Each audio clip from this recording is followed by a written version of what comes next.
شاہ اردن عبداللہ دویم کا global industries and defence solutions headquarters کا دورے میں شہباز شریف، سعودی سلمہ اور اردنی سول اور عسکری وفد بھی ساتھ موجود تھے۔ ISPR کے مطابق فیلڈ مارشل عاصم منیر نے شاہ عبداللہ دویم کا استقبال کیا۔ شاہ اردن کو ادارے کی صلاحیتوں اور مصنوعات پر تفصیلی بریفنگ دی گئی۔ شاہ اردن نے ٹلہ فیلڈ فائرنگ رینج کا بھی دورہ کیا۔ انہوں نے مشترکہ فائر اینڈ مینوور مشق دیکھی۔ زمینی، فضائی اور multi domain operations, drones, spectrum warfare اور مربوط فائر پاور کا شاندار مظاہرہ کیا۔ بھارت کے خلاف جنگ میں فتح اللہ کی طرف سے ملی۔ پاکستان ایک امن پسند ملک ہے، لیکن جنگ مسلط کرنے والوں کو اسی طرح جواب دیا جائے گا جیسا کہ مئی میں دیا تھا۔ ایوان صدر میں اردن کے بادشاہ عبداللہ دویم کو اعلیٰ ترین سول اعزاز دینے کی تقریب اور ظہرانے پر میڈیا سے غیر رسمی بات کرتے ہوئے فیلڈ مارشل عاصم منیر نے کہا، بھارت کے خلاف جنگ میں جذبہ ایمانی سے فتح ملی۔ پاکستان ہمیشہ اپنے دفاع اور خود مختاری کے لیے مضبوط موقف اختیار کرتا ہے۔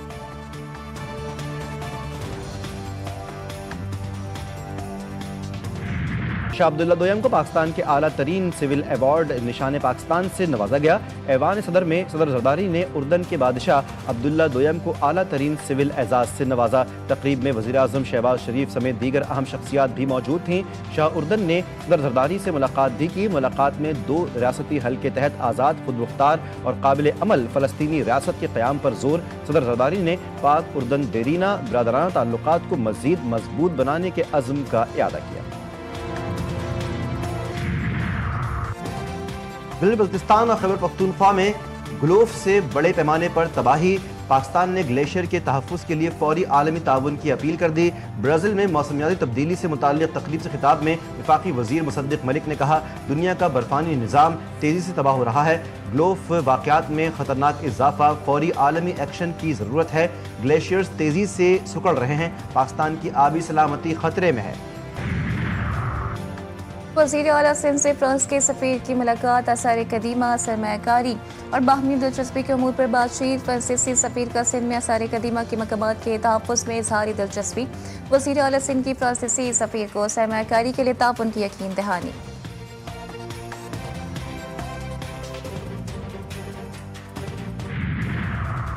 بلوچستان کے مختلف اضلاع میں فائرنگ کے واقعات میں 7 افراد جاں بحق۔ ضلع موسیٰ خیل کے علاقے کنگری سے 3 افراد کی لاشیں ملی، تینوں کو فائرنگ کر کے قتل کیا گیا، شناخت نہیں ہو سکی۔ خزدار کی تحصیل وڈھ میں 22 سالہ نوجوان کو گولیاں مار کر موت کی نیند سلا دیا گیا۔ جوب میں نامعلوم افراد کی فائرنگ سے نوجوان محب اللہ جان سے گیا۔ آزاد کشمیر کے ضلع کوٹنی میں اسکریپ گودام میں دھماکہ، 3 افراد جاں بحق، 7 زخمی ہو گئے۔ لاشوں اور زخمیوں کو اسپتال منتقل کر دیا گیا۔ حیدرآباد کے علاقے لطیف آباد میں پٹاخے بنانے والی فیکٹری میں دھماکہ، ایک اور زخمی دم توڑ گیا۔ ہلاکتوں کی تعداد 7 ہو گئی، 6 زخمی زیر علاج۔ فیکٹری کی عمارت کو شدید نقصان پہنچا۔ فیکٹری کھیتوں کے درمیان بنائی گئی تھی۔ کراچی کے علاقے لیاری میں رینجرز اور پولیس کی مشترکہ کارروائی، gang war commander Shaukat Ali عرف آغا شوکت گرفتار۔ اسلحہ برآمد۔ ترجمان رینجرز کے مطابق حکومت سندھ نے ملزم کی گرفتاری پر انعام مقرر کر رکھا تھا۔ ملزم ٹارگٹ کلنگ، بھتہ خوری، منشیات فروشی اور پولیس مقابلوں میں ملوث رہا۔ مظفر گڑھ میں نجی اسکول کا مالک خواتین ٹیچرز سے زیادتی میں ملوث نکلا۔ 4 خواتین ٹیچرز کو بلیک میل کر کے زیادتی کا نشانہ بناتا رہا۔ متاثرہ خاتون کے اہل خانہ کی مدعیت میں مقدمہ درج، ملزم کی تلاش جاری۔ پیٹرولیم مصنوعات کی نئی قیمتوں کا اعلان، ڈیزل 6 روپے فی لیٹر مہنگا۔ وفاقی وزارت خزانہ کی جانب سے جاری نوٹیفیکیشن کے مطابق پیٹرول کی فی لیٹر قیمت میں کوئی رد و بدل نہیں کیا گیا۔ 6 روپے اضافے کے ساتھ ہائی اسپیڈ ڈیزل کی نئی قیمت 284 روپے 44 پیسے مقرر۔ ٹرانسپورٹرز کی پیٹرولیم مصنوعات کی قیمتوں میں اضافے کی مذمت۔ صدر پاکستان گڈز ٹرانسپورٹ الائنس کا کرایہ 4% بڑھانے کا اعلان، کہا حکومتی پالیسیز ملک کی ہڑتال کی طرف جانے پر مجبور کر رہی ہیں، حکومتی بے ضابطگیوں کے خلاف جلد لاہ عمل کا اعلان کریں گے۔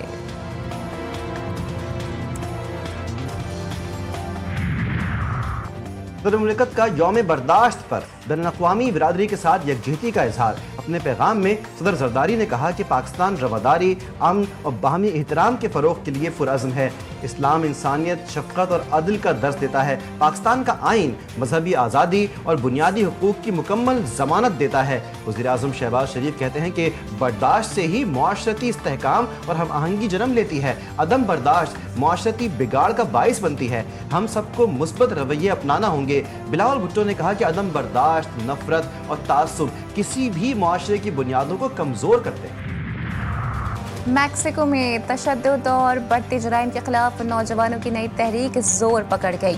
ہفتے کے روز مختلف شہروں میں ہزاروں افراد کا جنریشن زی کے نام سے احتجاج۔ یوروپان کے میئر کو قتل کیے جانے کے بعد احتجاج میں شدت آ گئی۔ میکسیکو سٹی میں نیشنل پیلس کے باہر مقامی پولیس اور مظاہرین کے درمیان شدید جھڑپیں، 100 پولیس اہلکار اور 20 عام شہری زخمی، جبکہ 20 افراد کو گرفتار کر لیا گیا۔ برطانیہ میں تارکین وطن کے لیے مستقل پناہ کی سہولت ختم، اب صرف عارضی رہائش ملے گی۔ برطانوی وزارت داخلہ کے مطابق جن پناہ گزینوں کو پناہ دی جائے گی انہیں طویل المدتی رہائش کے لیے درخواست دینے سے قبل 20 برس انتظار کرنا ہوگا، جو موجودہ طے شدہ مدت 5 سال سے 4 گنا زیادہ ہے۔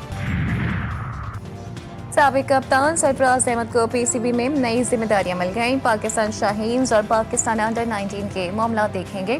سرفراز احمد کو پاکستان شاہینز اور پاکستان انڈر 19 کا انچارج بنا دیا گیا۔ سرفراز احمد ٹیموں کے ہمراہ بھی دورہ کر سکیں گے۔ سرفراز احمد پاکستان میں ہونے والی ٹریننگ اور سیریز میں بھی ٹیموں کے ہمراہ رہیں گے۔ کولکتہ ٹیسٹ میں جنوبی افریقہ نے بھارت کو 30 رنز سے ہرا دیا۔ 124 رنز ہدف کے تعاقب میں بھارتی ٹیم 93 رنز بنا پائی۔ جنوبی افریقہ کے سالمن ہارمر نے 4 وکٹیں حاصل کیں۔ مارکو جانسن اور کیشو مہاراج نے 2 کھلاڑیوں کو آؤٹ کیا۔